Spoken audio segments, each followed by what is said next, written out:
Good morning বন্ধুরা, শুভ সকাল। একটা নতুন ব্লগ নিয়ে নতুনভাবে হাজির হয়ে গেলাম। আজকে সকাল থেকে প্রচণ্ড ঠান্ডা পড়েছে, পড়িয়ে এলাম।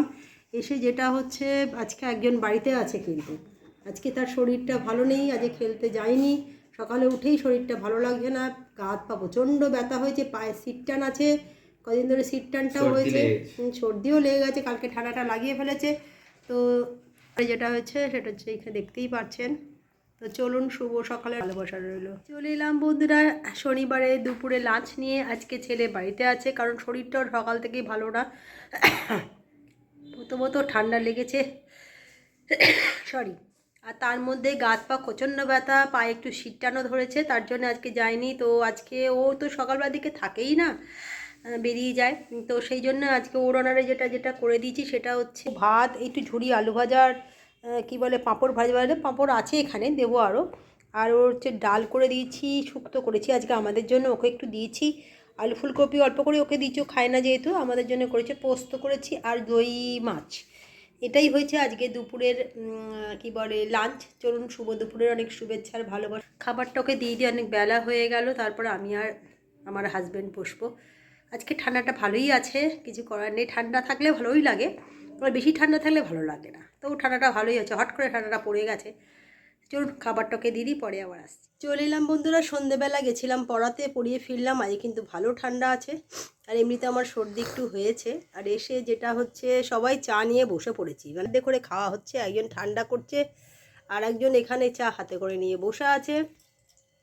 ভাবু সবাই সমাধান এসে চা, মানে শীতকালে চাটা না হলে একদম চলে না। সকালে এক কাপ, আমার বিকেলে এক কাপ, বেশি আমরা চা কেউ খাইও না, কিন্তু বিকেলবেলা চাটা সবাই একসাথেই খাই। আর সকালবেলাটাও একসাথেই হয়, অনেক সময় বাবুর একটু আগে হয়ে যায় সকাল সকাল বেরোলে।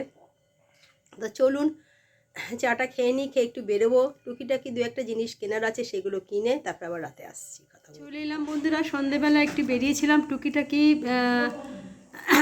এই চিনি চা এগুলো সব আনার দরকার ছিল, একটু বেরিয়েছিলাম।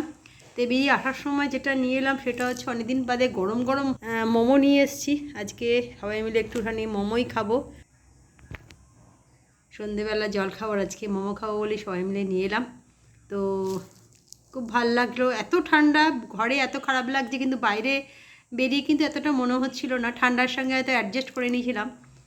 তো আর একটা জন্য বেরোলাম, ছেলে চশমাটা একটু প্রবলেম করছিল, মাইনাস পাওয়ার তো আছেই, তার মধ্যে ডান্টিটার একটু প্রবলেম করছিল, তার জন্য চশমাটার দোকানে দিয়ে আসা হলো। চশমাটা আর একটা চশমা আছে বলে কোনো অসুবিধা হবে না, মাইনাস পাওয়ার তো, তাই জন্য চশমাটা একটু নিশুষ হলে খুব প্রবলেম হয়।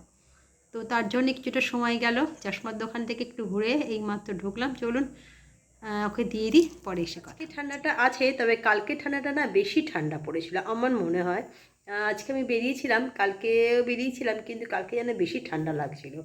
আজকে ঠান্ডাটা আছে কিন্তু সেইটা নেই। কালকে আজ ভোরবেলা যেমন ঠান্ডা ঠান্ডা একদম হাওয়া দিচ্ছিল, ভাবলাম বাপ যাকে ঠান্ডা পড়ে গেল। যাকে শীতকালে শীত পড়বে, বারবারই কথা বলে তো লাইনারে যেটা করেছি সেটা হচ্ছে পাতলা পাতলা চিকেনের ঝোল করেছি, এখানে রুটি আর ভাত, মানে দু রকমই আছে, কারণ ভাত আমি খাই, রুটি ওরা খায়। আবার অনেক সময় ওরা এক মুঠো করে ভাত নেয়, ভাত রুটি মিশিয়েই আমাদের রাত্রিবেলা হয়। তবে আমি রুটি বেগুন পোড়া হলে বা কোনো মাখো মাখো তরকারি হলে আমি একটা রুটি খাই, নাহলে আমি ভাতই খাই। আমি আর রুটি খুব একটা খাই না, এটা আমার আগাগোড়াই অভ্যেস। তো চলুন ব্লগটাকে না বাড়িয়ে এখানে শেষ করছি। সবাইকে অনেক অনেক শুভেচ্ছা জানাচ্ছি, শুভরাত্রি, কালকে আবার দেখা।